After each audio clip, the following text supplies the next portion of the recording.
But on a serious note, to the extent that black relationships have survived as they have, what say you about that 400 years later? It is amazing that black relationships have lasted for 400 years. They lasted this morning. They're also going to last tonight, and you may not even know the person to whom you're going to have the relationship with. But they do tend to go over. Relationships do go over like that. And as we move into what has happened to this, I know that our relationships sometimes really reach a low ebb. That's one of the reasons why we wrote the book, How to Find and Keep a BMW, a Black Man Working. That was spelled out in there. This is very serious. Because our relationships didn't start yesterday or last week. It also started 400 years ago when those 19 persons were here. And I want you to remember something very important that one of our by any means necessary power brokers told us, and that was Malcolm X. He said, if we can only remember that you didn't land at Plymouth Rock. Plymouth Rock landed on you. And it's very essential that we kind of keep this in place. And knowing that these are the things that happen, then we have to move more to change it. See, we have a system that would not like to see black males and black females together. They would not like to see that happening at all. Because once we come together, they understand the power of the strength of the black woman, the queen of the universe. They know that, her strength.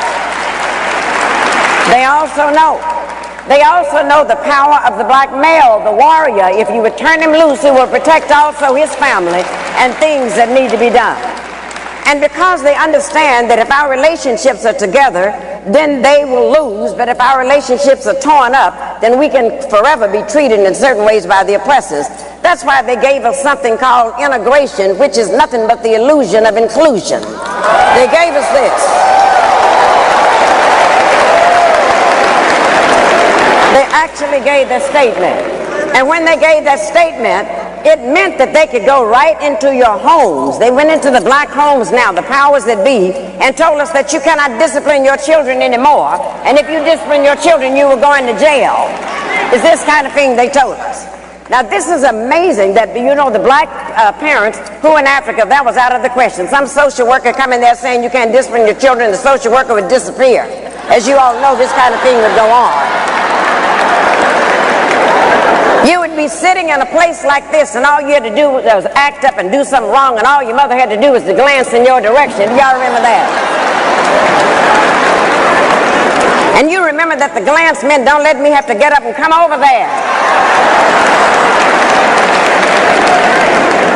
And every once in a while in the black family, there was a fool who would challenge the glance. And if you could get home over the foot, over the ironing cart, over whatever, you were sent to the backyard to get something off the peach tree. And if you brought something in that was too short,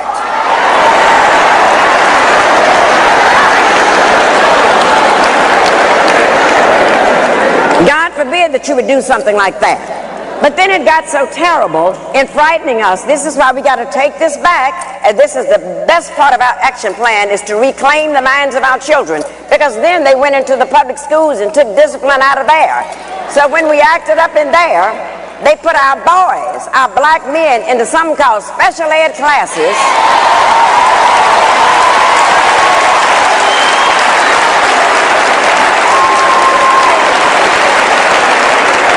And as you know, those special ed classes are nothing but holding cells until they can go to the state prison.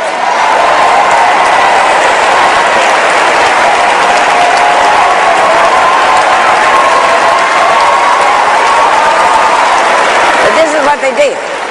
And then, the one thing that they knew, that if we can put them in prison, if we can have them convicted for a felony, then once they get out of prison, they cannot get a job because of that. They cannot get the job. And then if they happen to eke out and find a job, then they have to pay taxes on a job, yet they cannot vote, and I call that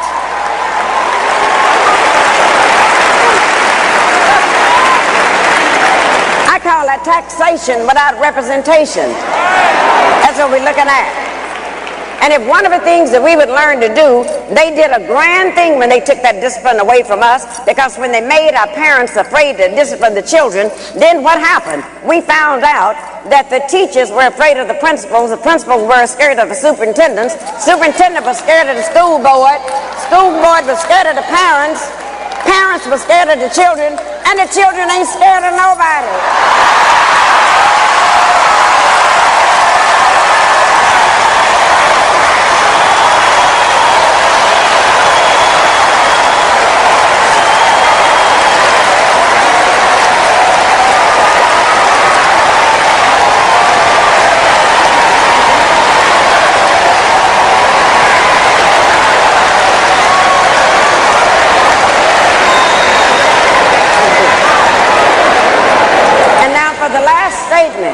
The last statement, the reason why we're so pleased to have the covenant, it makes all of this type foolishness stop. It's going on under Angela Glover in San Francisco. It's all over the country, and they're all saying we finally have a movement where we can take back over the minds of our children. And the first thing we got to take over, the covenant taught us that we do not have to have black leaders anymore.